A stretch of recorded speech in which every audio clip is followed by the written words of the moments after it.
ರಾಂಪುರ ಎಂಬ ಊರಲ್ಲಿ ಶ್ರೀಮಂತ ರೈತನಿದ್ದ. ಈ ರೈತನ ಮನೆ ಅರಮನೆಗಿಂತಲೂ ಸುಂದರವಾಗಿತ್ತು. ಹೀಗೆ ಒಂದಿನ ಈ ರೈತ ಹೂವಿನ ತೋಟದಲ್ಲಿ ತಿರುಗಾಡ್ತಿದ್ದ. ಆಗ ಅಲ್ಲಿಗೆ ಜಮೀನ್ದಾರರು ಮತ್ತು ಇನ್ನು ಕೆಲವರು ಬರ್ತಾರೆ. ಬೆಳಿಗ್ಗೆ ಇಷ್ಟೊತ್ತು ನೀವು ನನ್ ಮನೆಯಲ್ಲಿ?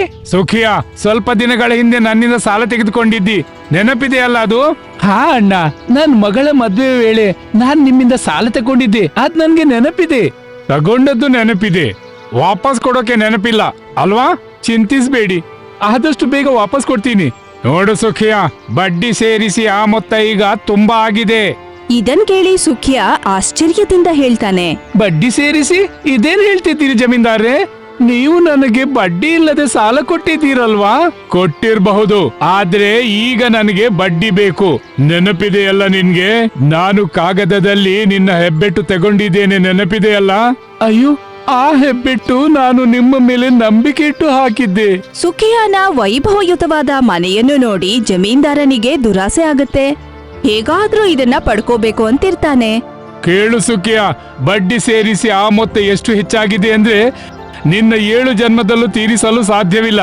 ಹಾಗಾಗಿ ಇಂದಿನಿಂದ ನಿನ್ನ ಅರಮನೆಯಂತಹ ಮನೆ ಮತ್ತು ನಿನ್ನ ಎಲ್ಲಾ ಹೊಲ ನನ್ನದಾಗುತ್ತೆ. ಆದ್ರೆ ಇದು ತುಂಬಾ ಅನ್ಯಾಯ. ಇರಬಹುದು, ಅದು ನಿನ್ಗೆ, ನನ್ಗೆ ಅದರಿಂದ ಏನೂ ಇಲ್ಲ. ಇಷ್ಟು ಹೇಳಿ ಜಮೀನ್ದಾರರು ಅವರ ಜೊತೆಗಾರರಾದ ಭೀಮಾ ಮತ್ತು ರಂಗನಿಗೆ ಹೇಳ್ತಾರೆ, ಏನ್ ನೋಡ್ತಿದ್ದೀರಿ? ಇವನನ್ನು ಮತ್ತು ಇವನ ಹೆಂಡತಿಯನ್ನು ಇವನ ಮನೆಯಿಂದಲೇ ಹೊರಗೆ ದಬ್ಬಿ ಹೊರಗೆ ಹಾಕಿ. ಭೀಮಾ ಮತ್ತು ರಂಗ ಸುಖಿ ಮತ್ತು ಅವರ ಪತ್ನಿಯನ್ನು ಅವರ ಮನೆಯಿಂದಲೇ ಹೊರಗೆ ಹಾಕ್ಬಿಡ್ತಾರೆ. ಸುಖಿಯಾನ ಪತ್ನಿ ಅಳುತ್ತಾ ಹೇಳ್ತಾಳೆ, ನಾವೆಲ್ಲಿಗೆ ಹೋಗೋದು? ನಮ್ಮನೇನಂತೂ ಆ ಜಮೀನ್ದಾರರು ಕಿತ್ಕೊಂಡ್ಬಿಟ್ರು. ನೀನು ಚಿಂತಿಸಬೇಡ, ನಾನು ಮಹಾರಾಜರ ಸಹಾಯ ಕೇಳ್ತೇನೆ. ಅದೇ ದಿನ ಸುಖಿಯಾ ವಿಕ್ರಮ್ ರಾಜನ ಅರಮನೆಗೆ ಹೋಗಿ ಅಲ್ಲಿ ನಡೆದ ಎಲ್ಲಾ ವಿಷಯವನ್ನು ರಾಜರಿಗೆ ತಿಳಿಸ್ತಾನೆ. ಮಹಾರಾಜರೇ, ಜಮೀನ್ದಾರ ನನ್ನಿಂದ ನನ್ನ ಮನೆ ಮತ್ತು ಹೊಲ ಎಲ್ಲ ಕಸಿದ್ಕೊಂಡಿದ್ದಾನೆ. ಯಾಕೆ? ನಾನು ಅವನಿಂದ ಸ್ವಲ್ಪ ಸಾಲ ತಗೊಂಡಿದ್ದೆ. ಆದ್ರೆ ನೀನು ಜಮೀನ್ದಾರ್ನಿಂದ ಯಾಕೆ ಸಾಲ ತಗೊಂಡದ್ದು? ನನ್ನ ಮಗಳ ಮದುವೆಯ ಸಮಯ ಸ್ವಲ್ಪ ಮೊತ್ತ ಕಡಿಮೆ ಇತ್ತು, ಅದಕ್ಕಾಗಿ ನಾನು ಜಮೀನ್ದಾರ್ನಿಂದ ಸಾಲ ಪಡ್ಕೊಂಡಿದ್ದೆ. ನೋಡು, ನೀನು ಯಾವ ಜಮೀನ್ದಾರ್ನ ವಿಷಯ ಹೇಳ್ತೀಯೋ ಅವನು ನನ್ನ ಗೆಳೆಯ. ಅವನಿಂದ ವಿಷಯ ತಿಳಿಯದೆ ತೀರ್ಮಾನ ಮಾಡಲು ಸಾಧ್ಯವಿಲ್ಲ. ಕೆಲವೇ ಸಮಯದಲ್ಲಿ ಜಮೀನ್ದಾರರನ್ನ ಕರೆಸ್ತಾರೆ. ಹೇಳು ಗೆಳೆಯ, ನಿಮ್ಮ ವಿಷಯವೇನು? ಜಮೀನ್ದಾರರು ನಗುತ್ತಾ ಹೇಳುತ್ತಾರೆ, ಮಹಾರಾಜರೇ, ಇವನ ಮಗಳ ಮದುವೆಯ ಸಂದರ್ಭ ನಾನು ಇವನ್ಗೆ ತುಂಬಾ ಹಣ ನೀಡಿದ್ದೆ. ಆದ್ರೆ ಬಡ್ಡಿಯೊಂದಿಗೆ ಹಣ ವಾಪಸ್ ಕೊಡಲು ಸಮಯ ಬಂದಾಗ ಸುಖಿಯ ಸಲೀಸಾಗಿ ನಿರಾಕರಿಸ್ತಾನೆ. ಇವನು ಸುಳ್ಳು ಹೇಳ್ತಿದ್ದಾನೆ ಮಹಾರಾಜರೇ. ನನ್ನ ಮಗಳ ಮದುವೆ ಸಮಯದಲ್ಲಿ ನನಗೆ ಸಹಾಯ ಮಾಡಲಿಕ್ಕಾಗಿ ಇವನು ಬಡ್ಡಿ ಇಲ್ಲದೆ ನನಗೆ ಹಣ ನೀಡಿದ್ದ. ಬಡ್ಡಿಯಲ್ಲಿ ಹಣ ಕೊಡೋದು ನನ್ನ ವ್ಯಾಪಾರ ಮಹಾರಾಜರೇ. ಬಡ್ಡಿ ಇಲ್ಲದೆ ನಾನ್ಯಾಕೆ ಇವನಿಗೆ ಕೊಡ್ತೇನೆ? ಇವನು ಸುಳ್ಳು ಹೇಳ್ತಿದ್ದಾನೆ. ಇಲ್ಲ ಮಹಾರಾಜರೇ, ನಾನ್ ಸುಳ್ಳು ಹೇಳ್ತಾ ಇಲ್ಲ. ಉಪಕಾರ ಮಾಡುವ ಕಾಲ ಇಲ್ಲ ಇದು. ನಾನು ಇವನ ಮಗಳ ಮದುವೆ ವೇಳೆ ಹಣ ಕೊಟ್ಟು ಇವನಿಗೆ ಸಹಾಯ ಮಾಡಿದ್ದೆ. ಈಗ ನನ್ನ ಮಗಳ ಮದುವೆ ಇದೆ, ಇವನು ಹಣ ವಾಪಸ್ ನೀಡಲು ನಿರಾಕರಿಸ್ತಿದ್ದಾನೆ. ಹಾಗಾಗಿ ನಾನು ಇವನ ಮನೆ ಮತ್ತು ಹೊಲ ತೆಗೆದುಕೊಂಡಿದ್ದೇನೆ ಮಹಾರಾಜರೇ. ಜಮೀನ್ದಾರರ ಮಾತನ್ನು ಕೇಳಿ ರಾಜರು ಹೇಳ್ತಾರೆ, ನನಗನಿಸುತ್ತೆ ಜಮೀನ್ದಾರ ನಿಜ ಹೇಳ್ತಿದ್ದಾನೆ. ಹಾಗಾಗಿ ನಾನ್ ನಿನ್ಗೇನು ಸಹಾಯ ಮಾಡಲು ಸಾಧ್ಯವಿಲ್ಲ. ನೀನು ಹೋಗಬಹುದು ಇಲ್ಲಿಂದ. ಸುಖಿಯಾ ದುಃಖದಿಂದ ಅಲ್ಲಿಂದ ಹೊರಟೋಗ್ತಾನೆ. ನಂತರ ತನ್ನದೇ ಅರಮನೆಯ ಮುಂದೆ ಒಂದು ಗುಡಿಸಲನ್ನ ಹಾಕೊಂಡು ಇರ್ತಾನೆ. ಕೆಲವು ದಿನಗಳ ನಂತರ ವಿಕ್ರಮ್ ರಾಜನು ತನ್ನ ಸೈನಿಕರೊಂದಿಗೆ ಜಮೀನ್ದಾರರ ಮಗನ ಮದುವೆಗೆ ಹೋಗ್ತಿರ್ತಾನೆ. ಆಗ ಪಕ್ಕದ ರಾಜ್ಯದ ಕ್ರೂರ ರಾಜನಾದಂತಹ ಮಾನ್ ಸಿಂಗ್ ತನ್ನ ಸೈನಿಕರೊಂದಿಗೆ ಮದುವೆಗೆ ಹೋಗ್ತಿರ್ತಾನೆ. ನನ್ಗೆ ಇದೇ ಕ್ಷಣದ ನಿರೀಕ್ಷೆ ಇತ್ತು ವಿಕ್ರಮ್. ನನ್ಗೆ ತಿಳಿದಿತ್ತು ನೀನು ಜಮೀನ್ದಾರನ ಮಗಳ ಮದುವೆಗೆ ಖಂಡಿತ ಬರುತ್ತಿ ಎಂದು. ಹಾಗಾಗಿ ನಾನು ನನ್ನ ಸೇನೆಯೊಂದಿಗೆ ಇಲ್ಲಿಗೆ ಬಂದಿದ್ದೇನೆ. ಇಷ್ಟು ಹೇಳಿ ಮಾನ್ ಸಿಂಗ್ ವಿಕ್ರಮ್ ರಾಜನ ತಲೆ ಕಡಿದು ಬಿಡ್ತಾನೆ. ಆಗ ವಿಕ್ರಮ್ ರಾಜ ಅಲ್ಲೇ ಬಿದ್ದು ಸತ್ತೋಗ್ತಾನೆ. ವಿಕ್ರಮ್ ರಾಜ ತೀರ್ಕೊಂಡ್ಮೇಲೆ ಮಾನ್ ಸಿಂಗ್ ರಾಜ್ಯದ ರಾಜನಾಗ್ಬಿಡ್ತಾನೆ. ಕೆಟ್ಟದ್ ಮಾಡಿದ್ರೆ ಕೆಟ್ಟದ್ದೇ ಆಗತ್ತೆ. ವಿಕ್ರಮ್ ರಾಜ ನಮ್ಗೆಷ್ಟು ಕೆಟ್ಟದ್ ಮಾಡಿದ್ದಾರೆ, ಹಾಗಾಗಿ ದೇವ್ರೇ ಅವ್ರಿಗೆ ಕಷ್ಟ ಕೊಟ್ಟಿದ್ದಾರೆ ಅಲ್ವಾ? ಹಾ, ಆದ್ರೆ ಸಾಯೋಕ್ ಮುಂಚೆ ಅವನು ಅರಮನೆಯಂತೆಯ ಮನೆಯಿಂದ ನಮ್ಮನ್ನು ಗುಡಿಸಲಿಗೆ ತಂದು ಬಿಟ್ಟ. ಎಷ್ಟು ಸುಂದರವಾಗಿ ಸುಖವಾಗಿ ಜೀವಿಸ್ತಿದ್ದೆವು, ಈಗ ಹೇಗಿದ್ದೇವೆ ನೋಡು. ಚಿಂತೆ ಮಾಡಬೇಡಿ, ನನಗೆ ನಂಬಿಕೆ ಇದೆ. ಒಂದಲ್ಲ ಒಂದಿನ ದೇವ್ರು ನಮಗೆ ಒಳ್ಳೇದ್ ಮಾಡ್ತಾರೆ. ಕೆಲವು ದಿನಗಳ ನಂತರ ಮಾನ್ಸಿಂಗ್ ತನ್ನ ಸೈನಿಕರೊಂದಿಗೆ ಹೋಗ್ತಾ ಇರ್ತಾರೆ. ಆಗ ಸುಖಿಯಾನ ಈ ವೈಭವಯುತವಾದ ಅರಮನೆ ನೋಡ್ತಾರೆ. ಆಗ ಅಲ್ಲಿ ಜಮೀನ್ದಾರರು ಕುತ್ಕೊಂಡಿದ್ರು. ಮಹಾಮಂತ್ರಿ, ಈ ಮನೆ ಅರಮನೆಗಿಂತಲೂ ಸುಂದರವಾಗಿದೆ. ಈ ಮನೆ ಯಾರಿಗೆ ಸೇರಿದ್ದು? ಮಹಾರಾಜರೇ, ಮೊದಲು ಈ ಮನೆ ಸುಖಿಯಾ ಎಂಬ ವ್ಯಕ್ತಿಯದ್ದು. ಒಬ್ಬ ಜಮೀನ್ದಾರ ಇದನ್ನು ಮೋಸದಿಂದ ಕಸಿದುಕೊಂಡಿದ್ದಾನೆ.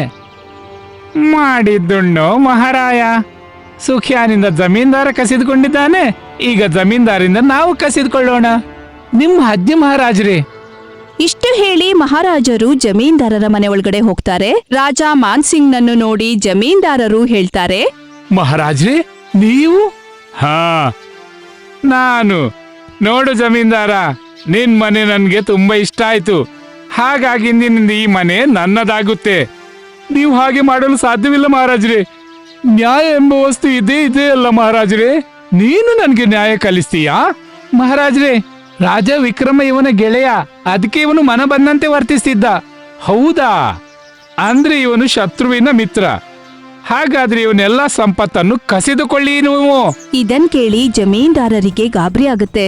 ಹಾಗೆ ಮಾಡ್ಬೇಡಿ ಮಹಾರಾಜ್ರೆ, ನಾನು ಎಲ್ಲಿಗೆ ಹೋಗಲಿ? ಎಲ್ಲಾದ್ರೂ ಹೋಗು, ನನ್ಗೇನು ಸಮಸ್ಯೆ ಶುಭ ಮಿತ್ರ. ಮಾನ್ಸಿಂಗ್ ರಾಜರು ಜಮೀನ್ದಾರರು ಮತ್ತು ಅವರ ಪತ್ನಿಯನ್ನು ಮನೆಯಿಂದ ಹೊರಗಾಕ್ತಾರೆ. ಮತ್ತೆಲ್ಲಾ ಸಂಪತ್ತನ್ನು ಇವರೇ ತಗೊಳ್ತಾರೆ. ಈಗ ಜಮೀನ್ದಾರರ ಬಳಿ ಏನೂ ಇರ್ಲಿಲ್ಲ. ಈಗ ನಾವ್ ಏನ್ ಮಾಡೋದು ಸ್ವಾಮಿ? ತಿಳಿತಾ ಇಲ್ಲ. ನಮ್ಮ ಹತ್ತಿರ ಈಗ ಹಣವೂ ಇಲ್ಲ, ತಲೆಯ ಮೇಲೆ ಸೂರು ಕೂಡ ಮನೆ ಎಂಬುದಿಲ್ಲ. ಒಂದ್ ಮಾತು ಹೇಳ, ನಾವು ಸುಖಿಯಾನ ಗುಡಿಸ್ಲಿಗ್ ಹೋಗೋಣ. ಅವ್ರು ನಮ್ಗೆ ಸಹಾಯ ಮಾಡೇ ಮಾಡ್ತಾರೆ. ಸುಖಿಯಾ ಸಹಾಯ ಮಾಡ್ತಾರೆ ಅಂದ್ಕೊಂಡು ಇವರಿಬ್ರು ಸುಖಿಯಾನ ಗುಡಿಸಲಿಗೆ ಹೋಗ್ತಾರೆ. ಜಮೀದಾರೆ, ನೀವು ನನ್ನ ಮನೆಯಲ್ಲಿ? ಹಾ ಸುಖಿಯ, ಮಿತ್ರ ರಾಜ ವಿಕ್ರಮನ ಗೆಳೆತನದ ಲಾಭ ಪಡೆದು ನಿನ್ಗೆ ತುಂಬಾ ಅನ್ಯಾಯ ಮಾಡಿದ್ದೆ ನಾನು. ಹಾಗಾಗಿ ನಾನು ಈ ಶಿಕ್ಷೆ ಅನುಭವಿಸುವಂತಾಯ್ತು. ಆದ್ರೆ ನಿಮ್ಗೆ ಈ ಸ್ಥಿತಿ ಮಾಡಿದವರು ಯಾರು? ಸುಖಿಯಾನ ಮಾತ್ ಕೇಳಿ ಜಮೀನ್ದಾರರು ಎಲ್ಲಾ ವಿಷಯವನ್ನು ತಿಳಿಸ್ತಾರೆ. ಬಹುಶಃ ಇವ್ರು ಮಾಡಿದ ಕೆಟ್ಟ ಕೆಲ್ಸಕ್ಕೆ ದೇವರು ಕಷ್ಟ ಕೊಟ್ಟಿದ್ದಾನೆ. ನಮ್ಮ ಎಲ್ಲಾ ಸಂಪತ್ತನ್ನು ರಾಜ ಮಾನ್ಸಿಂಗ್ ತಗೊಂಡ್ಬಿಟ್ರು. ನೀನು ಚಿಂತಿಸ್ಬೇಡ ತಂಗಿ, ನಾನ್ ನಿಮ್ಗೆ ಸಹಾಯ ಮಾಡ್ತೇನೆ. ಹೌದು ಅಕ್ಕ. ಅಕ್ಕ, ಇಂದಿನಿಂದ ನೀವು ನಮ್ ಜೊತೆ ಇರಿ. ನಾನು ಕಾಡಿನಲ್ಲಿ ಕಟ್ಟಿಗೆ ಕಡಿದು ಜೀವಿಸ್ತಾ ಇದ್ದೇನೆ. ನಾಳೆಯಿಂದ ನೀನು ನನ್ನೊಂದಿಗೆ ಕಟ್ಟಿಗೆ ಕಡಿಯಲು ಕಾಡಿಗೆ ಬಾ. ನಿಮ್ಮ ಈ ಉಪಕಾರವನ್ನು ನಾವು ಜೀವನ ಪರ್ಯಂತ ಮರೆಯೋದಿಲ್ಲ. ನನ್ನನ್ನು ಕ್ಷಮಿಸು ಸುಖಿಯಾ. ಸುಖಿಯಾ ಜಮೀನ್ದಾರರನ್ನು ಕ್ಷಮಿಸ್ತಾರೆ. ಮರುದಿನವೇ ಇವರಿಬ್ಬರೂ ಸೌದೆ ಕಡಿಯೋದಕ್ಕೆ ಕಾಡಿಗೆ ಹೋಗ್ತಾರೆ. ಹೀಗೆ ಒಂದಿನ ರಾಜ ಮಾನ್ಸಿಂಗ್ ತನ್ನ ಸೈನಿಕರೊಂದಿಗೆ ಕಾಡಿನಲ್ಲಿ ಶಿಕಾರಿ ಮಾಡೋಕ್ ಹೋಗ್ತಿದ್ರು. ಆಗ ಅವರಿಗೆ ತುಂಬಾ ಬಾಯಾರಿಕೆ ಆಗುತ್ತೆ. ಸಿಪಾಯಿಗಳೇ, ನನ್ಗೆ ಬಾಯಾರಿಕೆ ಆಗ್ತಿದೆ. ಆಸುಪಾಸಿನಲ್ಲಿ ಎಲ್ಲಿ ನೀರು ಸಿಗಬಹುದೆಂದು ತಿಳಿದುಕೊಳ್ಳಿ. ಮಹಾರಾಜರೇ, ನನ್ಗೆ ತಿಳಿದಿದೆ, ಹತ್ತಿರದಲ್ಲೇ ಒಂದು ಕೆರೆ ಇದೆ. ಆದ್ರೆ ಆ ಕೆರೆ ಅಕ್ಕಪಕ್ಕ ತುಂಬಾ ಹಾವುಗಳಿರ್ತವೆ. ಇದು ನಿನಗೆ ತಿಳಿದಿಲ್ವೇ? ಬಾಯಾರಿಕೆಯಿಂದ ಸಾಯುವುದಕ್ಕಿಂತ ಸ್ವಲ್ಪ ಅಪಾಯ ಎದುರಿಸೋದು. ಅಷ್ಟೇ ಅಲ್ಲದೆ ನಾನು ರಾಕ್ಷಸರಿಗೆ ಹೆದರೋದಿಲ್ಲ. ಅಂದ್ಮೇಲೆ ಹಾವುಗಳೇನು? ನಡೀರಿ. ರಾಜ ಮಾನ್ಸಿಂಗ್ ಕೆರೆ ಬಳಿ ಹೋಗ್ತಾರೆ. ಅಲ್ಲಿ ನೋಡಿದ್ರೆ ಬಹಳಷ್ಟು ಸರ್ಪಗಳು ತಿರುಗಾಡ್ತಿದ್ವು. ಹೋಗು ಸಿಪಾಯಿ, ನನ್ಗಾಗಿ ಕೆರೆಯಿಂದ ನೀರು ತಗೊಂಡ್ ಬಾ. ಮಹಾರಾಜೇ, ಅಲ್ಲಿಗೆ ಹೋಗೋದು ತುಂಬಾ ಅಪಾಯಕಾರಿ. ಇದು ನನ್ನ ಆಜ್ಞೆ. ಸಿಪಾಯಿ ನೀರ್ ತರೋದಕ್ಕೆ ಕೆರೆ ಬಳಿ ಹೋದ್ ಕೂಡ್ಲೆ ಹಾವು ಅವರನ್ನ ಕಚ್ಬಿಡುತ್ತೆ.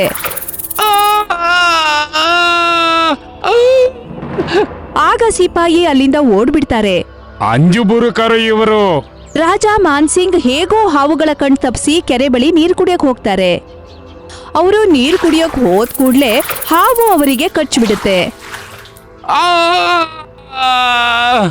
ಹಾವು ಕಚ್ಚಿದ್ರಿಂದ ಮಾನ್ಸಿಂಗ್ ನರಳ್ತಾ ಇದ್ರು. ಆಗ ಅಲ್ಲಿ ಸುಖಿಯಾ ಮತ್ತು ಜಮೀನ್ದಾರರು ಸೌದೆ ಕಟ್ಕೊಂಡು ದಾರಿಲ್ ಹೋಗ್ತಾ ಇದ್ರು. ಆಗ ಅವರು ರಾಜ ಮಾನ್ಸಿಂಗ್ ನನ್ನು ನೋಡ್ತಾರೆ. ಇವರು ರಾಜ ಮಾನ್ಸಿಂಗ್ರು. ಇವರಿಗೆ ಹಾವು ಕಚ್ಚಿದೆ. ಇದೇ ಅವರಿಗೆ ಪ್ರಾಯಶ್ಚಿತ್ತ. ನಡಿ, ಇಲ್ಲಿಂದ ಹೋಗೋಣ. ಇಲ್ಲ, ಇವರು ಕ್ರೂರನಾಗಿರಬಹುದು. ಮನುಷ್ಯನೇ ಅಲ್ವಾ? ಹಾಗೆ ನಾವು ಮನುಷ್ಯರೆಂಬುದನ್ನು ಮರೆಯಬಾರದು. ಹಾಗೆ ಕಷ್ಟದಲ್ಲಿರುವಾಗ ಮನುಷ್ಯನಿಗೆ ಸಹಾಯ ಮಾಡಬೇಕು. ಹುಚ್ಚಿ ಹಿಡ್ದಿದ್ಯಾ ನಿನ್ಗೆ? ಇವನಿಗೆ ವಿಷಪೂರಿತ ಹಾವು ಕಚ್ಚಿದೆ. ನೀನು ಇವನ ದೇಹದಿಂದ ವಿಷ ತೆಗೆಯುವ ಪ್ರಯತ್ನ ಮಾಡಿದ್ರೆ ನಿನ್ ಪ್ರಾಣವೂ ಹೋಗೋ ಸಂಭವವಿದೆ. ಯಾರು ತನ್ನ ಪ್ರಾಣವನ್ನು ಅಪಾಯಕ್ಕೊಡ್ಡಿ ಬೇರೆಯವರ ಪ್ರಾಣ ಉಳಿಸ್ತಾನೋ ದೇವರು ಅವನನ್ನು ರಕ್ಷಿಸ್ತಾನೆ. ನಾನು ಖಂಡಿತ ಇವನಿಗೆ ಸಹಾಯ ಮಾಡ್ತೇನೆ. ಸುಖಿಯಾ ತನ್ನ ಜೀವವನ್ನು ಒತ್ತೆ ಇಟ್ಟು ತನ್ನ ಬಾಯಿಂದ ಮಾನ್ಸಿಂಗರ ದೇಹದಲ್ಲಿದ್ದ ವಿಷವನ್ನು ತೆಗಿತಾರೆ. ಸ್ವಲ್ಪ ಸಮಯದಲ್ಲೇ ರಾಜ ಮಾನ್ಸಿಂಗ್ಗೆ ಪ್ರಜ್ಞೆ ಬಂದ್ಬಿಡುತ್ತೆ. ನೀನು ನನ್ನ ಪ್ರಾಣ ರಕ್ಷಿಸಿದೆ. ಯಾರು ನೀನು? ನಾನು ಸುಖಿಯಾ ಮಹಾರಾಜ್ರೆ. ಯಾವ ಮನೆಯಲ್ಲಿ ನೀವಿರ್ತೀರೋ ಆ ಮನೆ ನನ್ನದಾಗಿತ್ತು. ಆದ್ರೆ ಆ ಮನೆ ನಾನು ಜಮೀನ್ದಾರರಿಂದ ಕಸಿದುಕೊಂಡಿದ್ದೆ. ಹಾ, ಆ ಪಾಪಿಯೇ ನಾನು. ಆದ್ರೆ ನೀವು ಆ ಮನೆ ನೀವು ನನ್ನಿಂದ ಕಸಿದುಕೊಂಡ್ರಿ. ಆ ನಂತರ ನಾನು ಬೀದಿಗೆ ಬಂದಾಗ ಈ ದೇವರಂತ ಮನುಷ್ಯ ಸಹಾಯ ಮಾಡಿದ ಮಹಾರಾಜ್ರೆ. ಸುಖಿಯಾ, ನೀನ್ ತುಂಬಾ ಒಳ್ಳೆಯ ವ್ಯಕ್ತಿ. ನಿನ್ನಿಂದ ನಾನು ಪ್ರಸನ್ನನಾದೆ. ಹೇಳು, ನಿನ್ಗೇನು ಬೇಕು?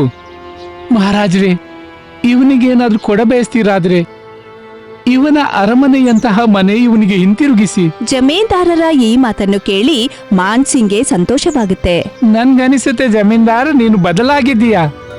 ಹಾ ಮಹಾರಾಜ್ರೆ, ಈಗ ನನ್ಗೆ ತಿಳಿಯಿತು. ನಾವು ಮಾಡಿದ ಕರ್ಮ ನಮ್ಮನ್ನು ಬಿಡೋಲ್ಲ ಅಂದು. ನಿನ್ನ ಮಾತನ್ನು ಕೇಳಿ ನಾನು ಬದಲಾಗಲೇಬೇಕು ಅಲ್ವಾ? ಈಗ ರಾಜ ಮಾನ್ಸಿಂಗ್ ಸುಖಿಯಾನಿಗೆ ತನ್ನ ಮನೆಯನ್ನು ವಾಪಸ್ ಕೊಡ್ತಾರೆ. ಜಮೀನ್ದಾರರ ಎಲ್ಲಾ ಸಂಪತ್ತನ್ನು ವಾಪಸ್ ಕೊಡ್ತಾರೆ. ನಂತರ ಅವರನ್ನು ರಾಜ್ಯದ ಮಂತ್ರಿಯನ್ನಾಗಿ ಘೋಷಿಸ್ತಾರೆ. ಇದಾದ್ಮೇಲೆ ಎಲ್ಲರೂ ರಾಜ್ಯದಲ್ಲಿ ಸಂತೋಷದಿಂದ ಜೀವನ ಸಾಗಿಸ್ತಾರೆ. ನಿಮ್ಗೆ ನಮ್ಮ ವಿಡಿಯೋ ಇಷ್ಟ ಆಗಿದ್ರೆ ಕೂಡಲೇ ನಮ್ಮ ಚಾನೆಲ್ ಅನ್ನ ಸಬ್ಸ್ಕ್ರೈಬ್ ಮಾಡಿ. ಮತ್ತೆ ವಿಡಿಯೋನ ಲೈಕ್ ಮತ್ತೆ ಶೇರ್ ಮಾಡೋದನ್ನ ಮರಿಬೇಡಿ. ಧನ್ಯವಾದ.